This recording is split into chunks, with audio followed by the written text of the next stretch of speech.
अखियां नू नजर कोई आवे ना, अखियां नू तो। अपनी बेटी के हक में दुआ के लिए कह रहे थे। आप जब खुशखबरी सुनेंगी तो सबसे पहले उन्हें दुआ देंगे। रिपोर्ट्स आ गई हैं आपकी, रिजल्ट पॉजिटिव है। You pregnant.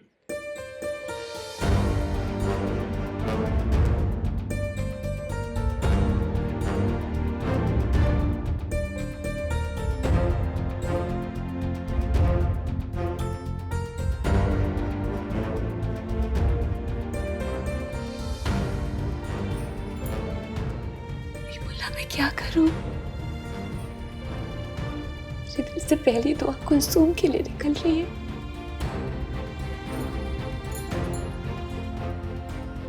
हम दोनों मिलकर दुआ करते। मैं डॉक्टर साहब की बेटी के लिए करूंगी और मेरे पीर तुम कुलसूम के लिए, कि मुझे यकीन है कि मुझे उसी की दुआ लगी।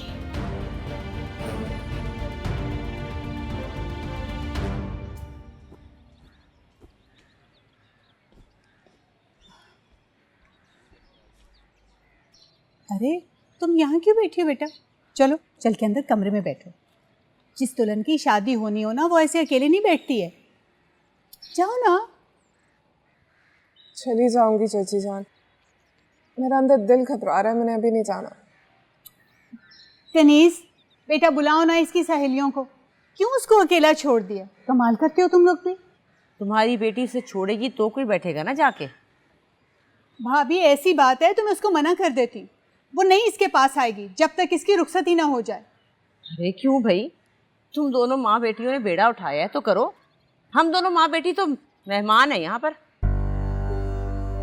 अम्मा ऐसी बातें तो मत करें ना, कुछ भी हो बेटी है वो आपकी। देखिए इतना सा मुंह बना हुआ है उसका, कल को जब वो चली जाएगी ना तो आप ही बैठ के रो रही होंगी। ये जो इतना सा मुंह बना हुआ है ना, ये हमारी वजह से नहीं बना, उस लड़के की वजह से घुल रही है वो। तुझे क्या पता हारून सुबह से कितने फोन कर चुका है। क्या हुआ है अम्मा?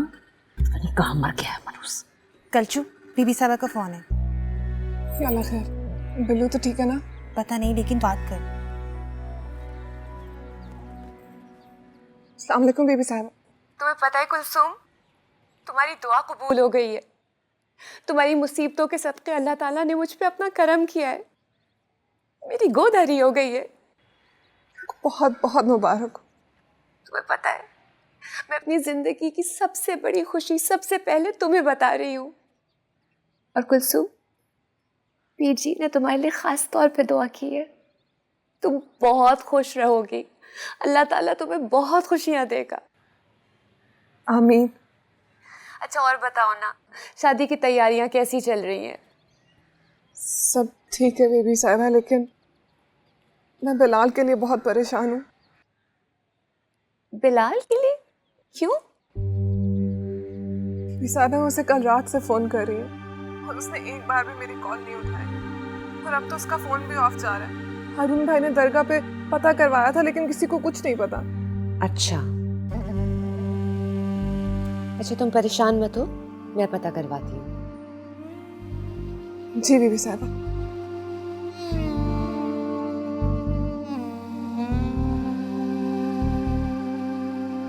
बीबी साहबा कुछ और कह रही हैं, हारून भाई कुछ और कह रहे हैं, मेरी समझ में तो कुछ नहीं आ रहा। दोनों एक ही बात कह रहे हैं, तू खामखा में सनसनी फैला रही है न्यूज़ चैनल्स की तरह। अच्छा बीबी साहबा क्या कह रहे हैं? उन्होंने भी यही कहा है बाजी कि रात को दोस्तों के साथ पार्टी करता रहा है और सुबह मिले बगैर किसी को चला गया है। तो फोन का मसला है, फोन तो छीन भी सकता है ना। अगर सुबह का निकला है तो अब तक तो पहुंच जाना चाहिए था ना। ज़्यादा से ज़्यादा 4-5 घंटे का तो रास्ता है। अच्छा तो बस टेंशन मत ले, देख शक्ल कैसी हो गई है, इतना सा मुँह निकल आया है। कल को जब दुल्हन बनी बैठी होगी तो लोग कहेंगे खुश नहीं है। सब अंदर चले जाएं, ना बत्तियों वाला आ रहा है, छत पे जाना है बत्तियां लगाने के लिए। अरे पहले पता तो कर लो वो आएगा भी या भाग गया। ऐसे ही बेइज्जती करवाओगी बत्तियां लगवा के। अरे नहीं उमान जान, आएगा जरूर आएगा, क्यों नहीं आएगा।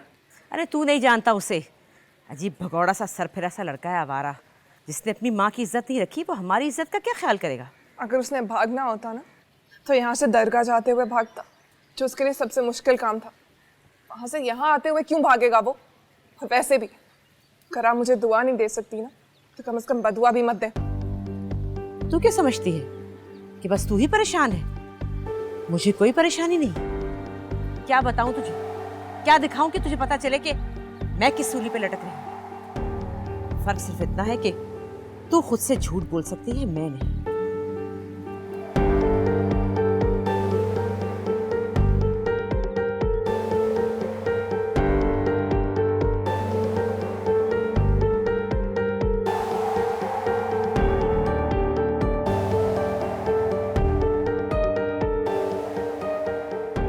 बीबी, ये किसकी सेज सज रही है हमारे घर? दूल्हा और दुल्हन की। हाँ, लेकिन उन्होंने तो दरगाह पे वापस चले जाना है, यही तय पाया था बीबी। हाँ, लेकिन मैंने ये सोचा कि दोनों खुशियों से एक साथ में मत लूं। दोनों खुशियां? नहीं हबीबुल्लाह, हमें लोगों को आने वाले बच्चे के बारे में भी बताना है। अब उसके लिए दोबारा कुलसूम को मैं बुलाऊं, इसलिए मैंने सोचा कि वो चंद एक रातें यहीं रह ले।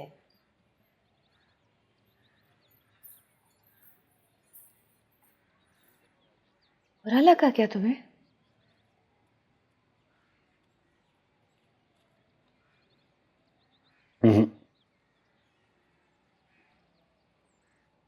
क्या बात है हबीबुल्लाह, परेशान लग रहे हो?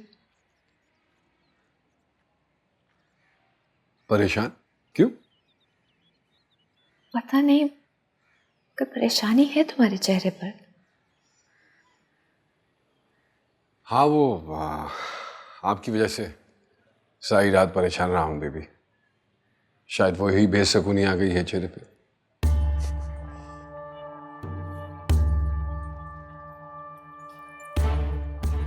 अरे मेरे प्यारे पीर जी, माँ बनने के लिए तो बहुत से दर्द सहने पड़ते हैं। तुम अभी से मेरे लिए परेशान हो गए।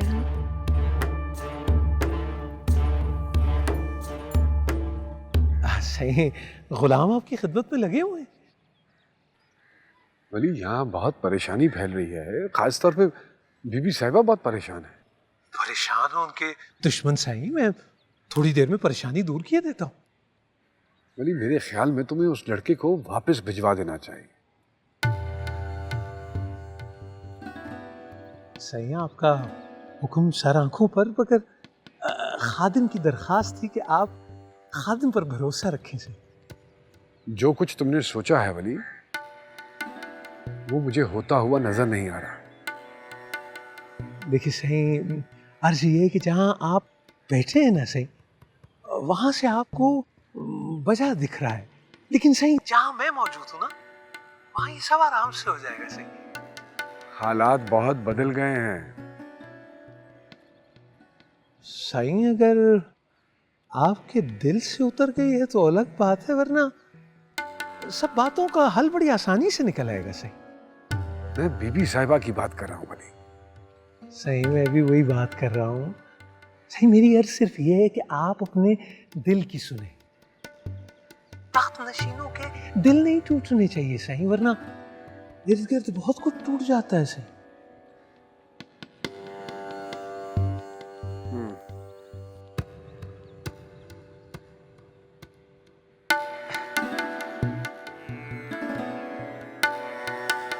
आपको खुदा का शुक्र अदा करना चाहिए कि आप उन बदनसीबों में नहीं हैं जिनके बेटे बारात के बजाय भाग कर शादी करते हैं।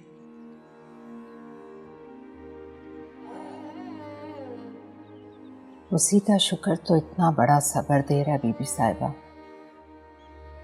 कि मैं हमसाए में बैठी बेटे की ढोलकी की आवाज सुन रही होती। अच्छा, तो अब समझ आया कि वो बेचारा बच्चा तस्बीह लेके दरगाह में क्यों बैठ गया। आपने उससे भी यही सब बातें की होंगी ना? नहीं बीबी साहिबा, मैं तो उससे मिली तक नहीं। 2 दिन से तो उसका फोन नहीं लग रहा। इसीलिए तो उससे मिलने आई हूँ। लेकिन वो यहाँ नहीं आएगा। जी? जी हाँ, अब वो यहाँ सिर्फ अपने निकाह के वक्त आएगा।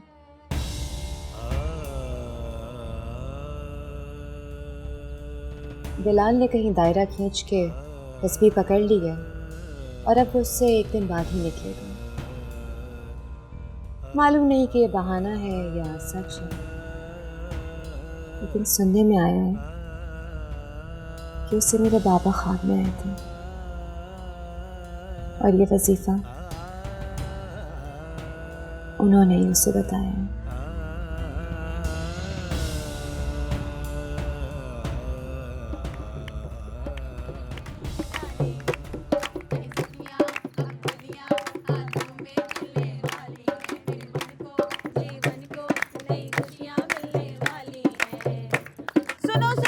सुनो, इस बेचारी कलसूम की किस्मत तो हम सब लड़कियों से भी ज्यादा बुरी निकली। पूछो क्यों? कैसे? इसलिए कि हम सबके शौहर, मेरा मतलब है आप सबके शौहर, शाम को दफ्तरों से वापस आ जाते हैं, पर इसका मियाँ नहीं आएगा। पूछो क्यों? क्योंकि वो दायरे खींचकर बैठा रहेगा वजीफे करने के लिए। बिना बकवास बंद करने मो। सॉरी। अच्छा है ना, छोटी मोटी पीनी ये भी बन जाएंगी, हमें तो अच्छे रिश्ते दिलवाएंगी ना। लड़कियां तुम लोग भी ना। अरे शगुफ्ता आपा, अब वहाँ क्यों बैठी हैं? हमारे पास आए ना, यहाँ आके बैठे। जगह दो, हटो, चलो इधर आइए, हमारे साथ ढोलकी में शामिल होइए।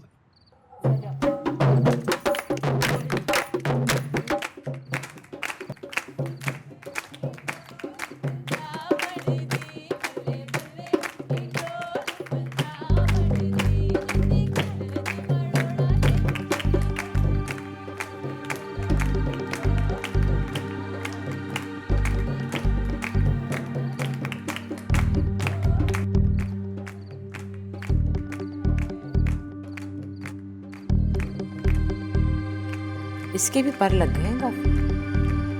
मुर्गी जितना तोड़ ही लेती। वो मैं आया था कि वो अजान होने वाली वो मानी जान, तो ना थोड़ी देर के लिए ये गाना और बजाना रोक दे हैं। मुझे ये बता कि वो लड़का सचमुच दायरे खींच रहा है या हमें टोपियां पहना रहा है? अरे नहीं मानी जान, मेरी खुद खलीफा साहब से बात हुई है। वो बता रहे थे कि मुर्शिद साहब इसके ख्वाब में आए थे, कुछ ना वजीफे बताए हैं शादी से पहले के, बस उसी में लगा हुआ है। जाहिर है हम पुश्तों से वजीफे करते आए हैं, हमारे यहाँ भेजने के लिए थोड़ा बहुत मुंह तो धुलवाना पड़ेगा ना उसका।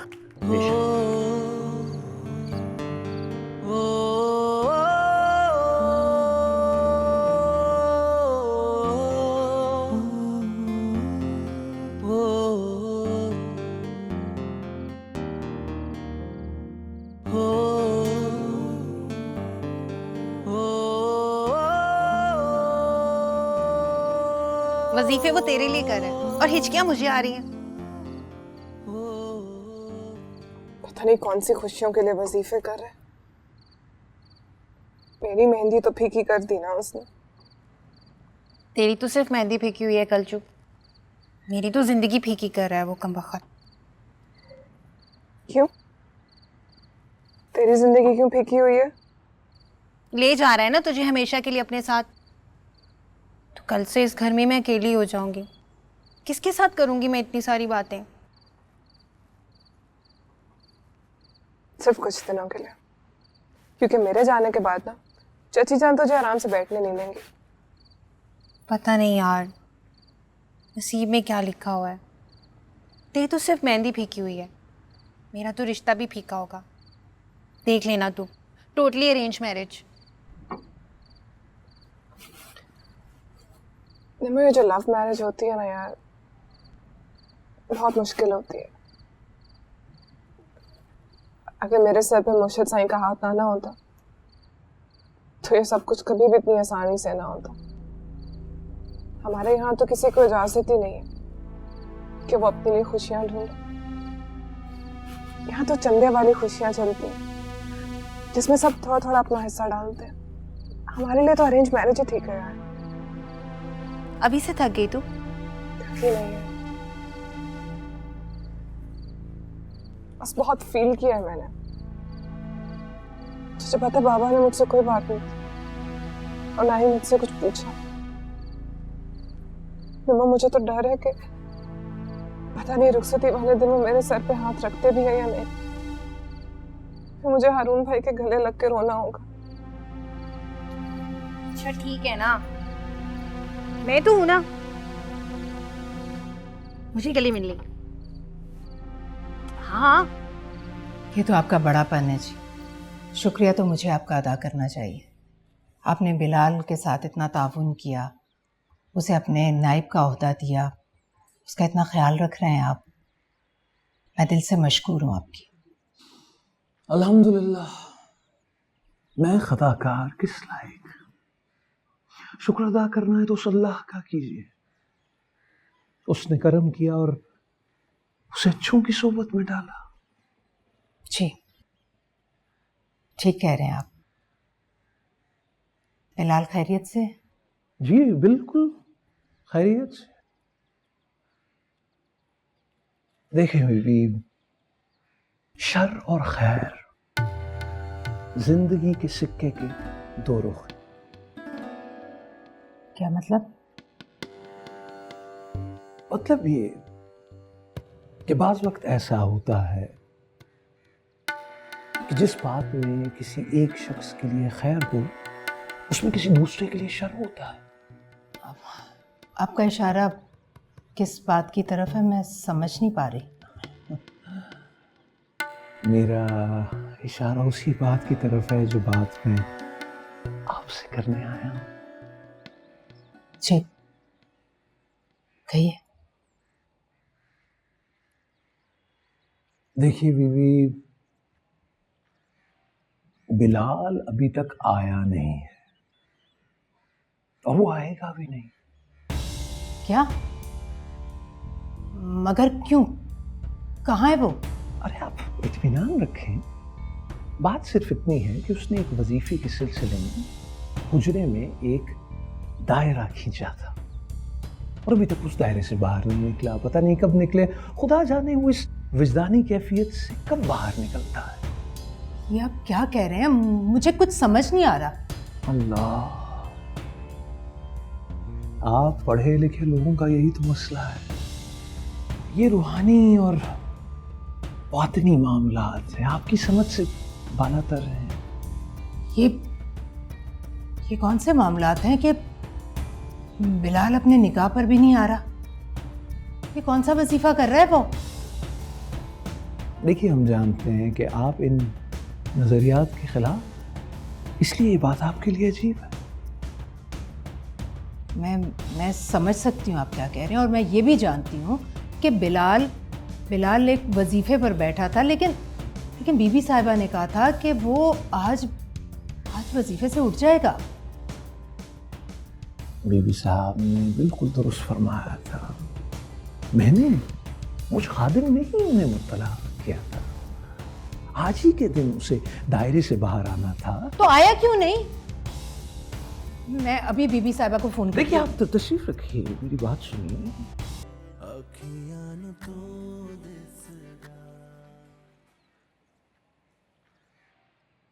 अरे बेटा, क्या ढूंढ रही हो मेरी अलमारी से? कुछ नहीं बाबा, वो मैंने निम्मो से छुपा के ना आपकी बास्केट की जेब में कुछ पैसे रखे थे, बस वही ढूंढ रही थी। अरे हो बेटा, वो तो मैंने खर्च कर दिए होंगे अपना समझकर। तो कोई बात नहीं बाबा, ठीक है। अरे रुको बेटा, पैसे तो लेती जाओ। नहीं बाबा, इसकी क्या ज़रूरत है। मैं तो इसलिए ढूंढ रही थी क्योंकि मैं जा रही हूँ ना, तो मुझे तो ज़रूरत नहीं है। मैंने सोचा गरीबों में बांट दूँ। अरे ले लो, अपने हाथों से फकीरों को दे देना बेटा। बाबा आप दें या मैं दूँ, बात तो एक ही है ना, तो आप दे दीजिएगा। कलचो, तू खुश तो है ना बेटा? आप खुश नहीं है ना? अरे हमारी खैर है, अब ये तेरी जिंदगी है बेटा। अरे बाप जितना भी चाहे प्यार कर ले, औलाद की नजरों में कुछ ना कुछ कमी रह जाती है। या फिर मैं बेटे की ख्वाहिश में, उसकी दुआओं में, नाजात में लगा रहा कि बेटी को अपने हिस्से का प्यार पड़ोस में तलाश करना पड़ा। ऐसी बातें मत कर। मेरे बाप का नाम अब्दुल गनी है, आपको याद है? एक बार बचपन में स्कूल से मेरी शिकायत आई थी कि मैंने एक बच्चे का सर फाड़ दिया, और फिर आपने और अम्मा ने मिलकर मुझे कितना मारा था। लेकिन आपको ये नहीं पता बाबा, उस बच्चे ने मुझे छेड़ने के लिए आपका नाम खराब किया था, मजाक उड़ाया था आपके नाम का। इसलिए मुझे गुस्सा आ गया, मैंने उसका सर फाड़ दिया। बाबा, जब मुझे इज्जत और बेइज्जती का मतलब भी नहीं पता था ना, मैं तब भी आपके नाम की खातिर लड़ने मरने को तैयार हो जाती थी। तो अब मैं ऐसा कुछ क्यों करूंगी जिससे आपका नाम खराब हो? अब बस मैंने इतना चाहा है कि खाला का दुख खत्म हो जाए। मैंने इसलिए बिलाल को वापस बुलाया, उसके लिए तावीज लिया। मैंने सिर्फ खाला के आंसू पहुंचे। पता नहीं क्यों मेरे माँ बाप का दामन भीग गया। चल बस, बहुत हो गया रोना धोना, अपने कमरे में चल। अरे रहने दे थोड़ी देर मेरी बेटी को पास। वो मेकअप वाली आई हुई है, वो तैयार होना है इसने।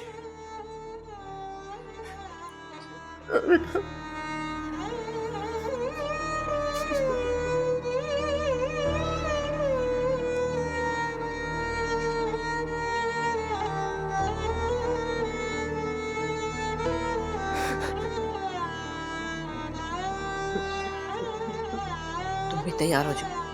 अगर मैं आपसे ये कहूँ कि आपका बेटा कल रात से गायब है और मज़ार की कीमती चादरें, पेटी में मौजूद रकम और लंगर खाने का सारा खर्चा लेकर भाग गया है, तो क्या आप मान लेंगे? ये आप क्या कह रहे हैं? मैं वही कह रहा हूँ जो बात आपकी समझ में आ सके। नहीं, मेरा बेटा ऐसा नहीं हो सकता। हर माँ अपने बेटे के बारे में यही सोचती है। अरे यही तो आपका मसला है। आपने खुद ही सोच रखा है कि आपका बेटा क्या कर सकता है और क्या नहीं कर सकता। देखिए बीबी, वो आप ही का बेटा है, लेकिन एक आज़ाद इंसान है। उसे अपने अकायद और नज़रियात के इंतखाब और उनकी पैरवी करने का पूरा पूरा हक हासिल है। और याद रहे कि वो मेरा नायब भी है, और मैं किसी को ये इजाज़त नहीं दूंगा कि कोई भी उसकी इबादत में खलल डाल सके। यार कलचू, ये एक ही तो दिन होता है पॉलर से तैयार होने का, हमारी शादी का, और तू है कि तूने इन्हें घर पे बुलवा लिया। Very bad. निम्मो, तुम एक काम करना, तुम इस चांस को अच्छी तरह कैश करना। बल्कि तुम्हारी तेज़ रफ्तारी से तो मुझे ऐसे लगता है कि तुम्हारी ज़िंदगी में ये मौका 2 से 3 मरतबा तो आएगा ही आएगा। पर तुम हर बार अच्छे से पॉलर से तैयार ज़रूर होना। मुझे बीबी साहिबा से जवाब चाहिए। बीबी साहिबा किसी भी तरह बिलाल को मेरे पास लेकर आएंगी। ठीक है, अगर आप बीवी साहब से बात करना चाहते हैं तो कर लीजिए, आप फोन कर लें। लेकिन वो इस बारे में मुझसे दरियाफ्त करेंगी, और मेरे होते हुए तो बिलाल को वहां से कोई उठा नहीं सकता। और ये बात भी ज़हन में रखिएगा कि बीबी साहब के लिए दरगाह की हुर्मत, उनके पीर अव्वल की इज्जत व नामूस सबसे अहम है, और वो रिवायात से रूगर्दानी नहीं करेंगे।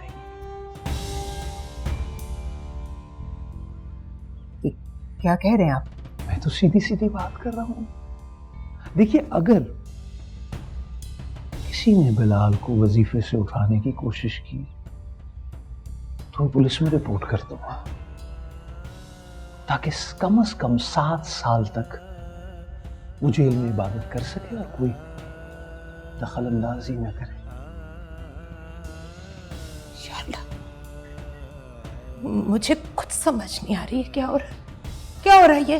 देखिए बीबी, आप समझदार हैं, पढ़ी लिखी हैं, दानिशमंदी से काम लीजिए और खामोश रहिए।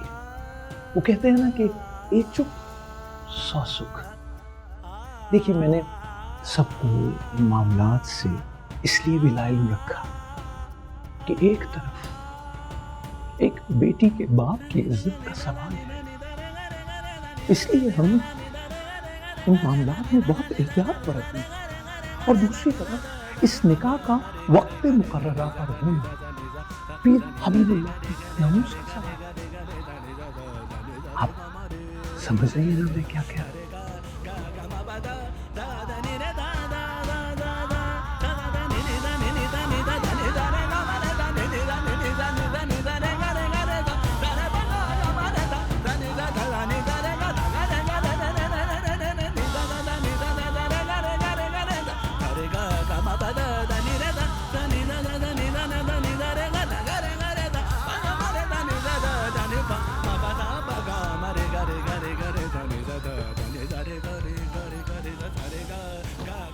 बीबी साहबा, खलीफा जी लड़की वालों के घर पहुंच गए हैं।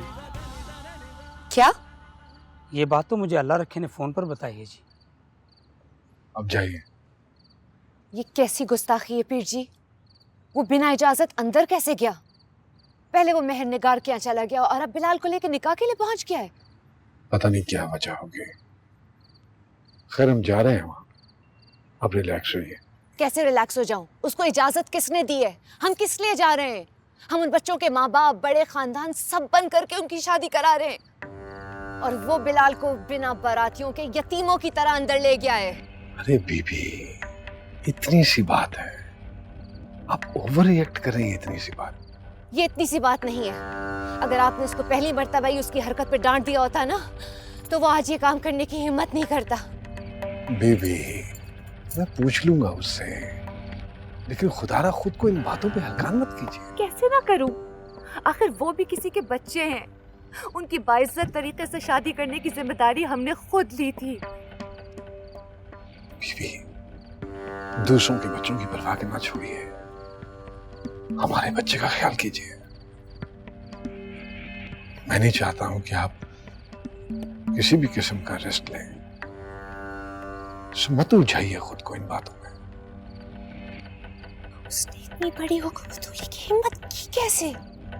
इसीलिए मैंने कभी उस पर एतबार नहीं किया है। मुझे वो हमेशा बदनुमान लगाए। उसका तो फैसला मैं दो टोक कर लूंगी, बस ये शादी किसी तरह निमट जाए। बीबी, बीबी, देखिए मेरी तरफ, कोई जरूरत नहीं है आपको इतनी टेंशन लेने की। रिलैक्स कीजिए, मुझसे वादा कीजिए कि वहां जो कुछ भी होगा आप रिलैक्स रहेंगे। ये कैसे मुमकिन है? देखो, जहां तक मेरे इल्म में है, इस निकाह को तो भी मुअख्खर नहीं किया जा सकता, और कायदे की बात यह है कि इस सारे मामले को पीर साईं खुद देखेंगे। सो जब तक बिलाल अपने चिल्ले से बाहर नहीं निकलता, कुलसूम बीबी पीर हबीबुल्लाह के निकाह में रहेंगी।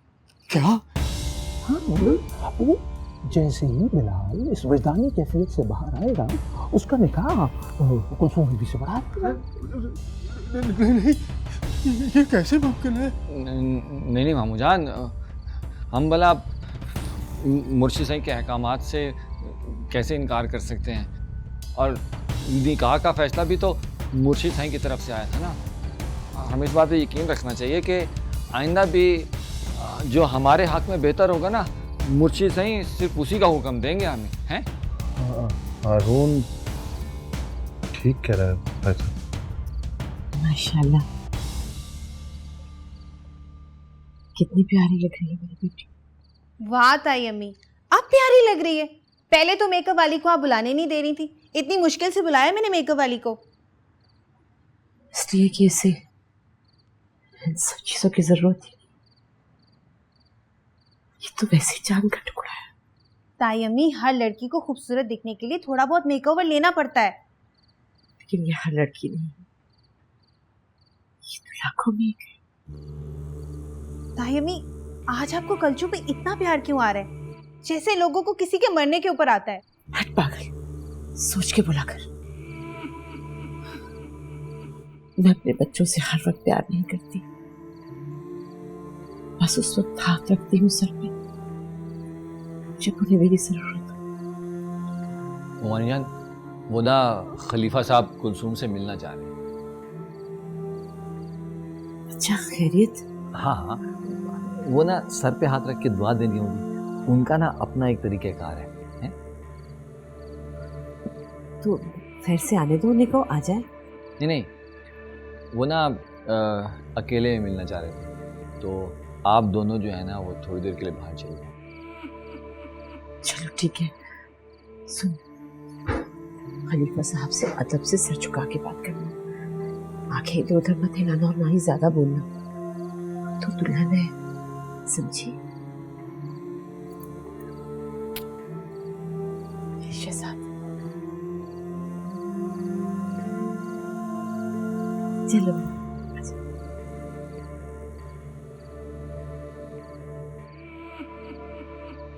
बहुत प्यारी लग रही है बेटा, अल्लाह किस्मत अच्छी फरमाए।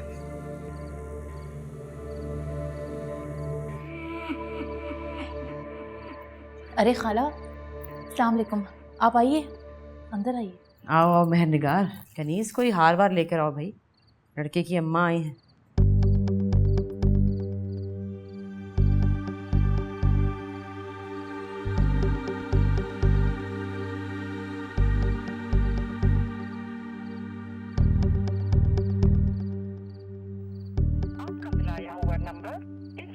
आज मैं बिलाल की माँ नहीं, बल्कि कुलसूम की उस्तानी की हैसियत से आई। प्लीज ताहिरा, बुरा मत मानना। मुझे क्या जरूरत है बुरा मनाने की, बल्कि मेरा कौन सा हक है अच्छा या बुरा मनाने की? नहीं ताहिरा, तुम्हें तुम्हारा पूरा हक बनता है। तुम चाहो तो आज भी मुझे जलील करके घर से निकाल सकती हो। मैं अपनी ज़बान से उफ नहीं कहूंगी। तुम बिल्कुल ठीक थी, लेकिन ताहिरा खुदा गवाह है कि मैंने भी ये कभी नहीं चाहा था कि कुलसूम जैसी अनमोल लड़की की शादी बिलाल जैसे लड़के से हो। मैंने तो हमेशा इस बात की मुखालफत की थी। क्या फायदा, जो होना था वो तो हो चुका। आप मुखालफत करें या ना करें क्या फ़र्क पड़ता है? और वैसे भी अब हमें ख़त्म कर देनी चाहिए सब मुखालफत। ताहिरा, हो सके तो मुझे और मेरे बेटे को माफ़ कर दो। ना चाहते हुए भी हम दोनों तुम्हारे मुजरिम हैं। पहले तो बीबी आपको बहुत बहुत मुबारक हो। जिस लड़के से आपकी निस्बत तय हुई है उसके दर्जात रोज बरोज बुलंद हुए जा रहे हैं। सुभान, रूहानियत की उन मंजिलों को छू रहा है जहां तक पहुंचने के लिए लोग सारी जिंदगी चिल्ला बंद रहते हैं। सुभान अल्लाह, सुभान अल्लाह। लेकिन अब पीर साईं की खुसूसी नजर और करम की बदौलत वो एक ऐसे हल्काए नूर में दाखिल हो चुका है जहां से फिलहाल उसकी वापसी मुमकिन नहीं है। लेकिन आप वो बोल रहे हैं, अरे आपके लिए तो बड़े मुसर्रत की बात है। क्या आपके कदम इतने मुबारक हैं कि उस लड़के की काया ही पलट गई? क्यों हारून मियां? हाँ, ये तो बहुत मसरत की बात है और बहुत हौसले और अकीदत का मुजाहरा करने का वक्त है कुलसूम। बेशक। अरे बीबी, बिलाल अब कोई आम आदमी नहीं रहा। उसे पीर साहब ने एक वजीफा पढ़ने के लिए दिया और वो तब उस दायरे से बाहर नहीं निकल सका। और ना जाने वो कब इस कैफियत से बाहर निकले। सो रूहानी मामलात के पेश नजर इस बात का कभी इम्कान है कि आपका निकाह पीर हबीबुल्लाह साहब के साथ पढ़ा दिया जाए। नजर कोई आवे ना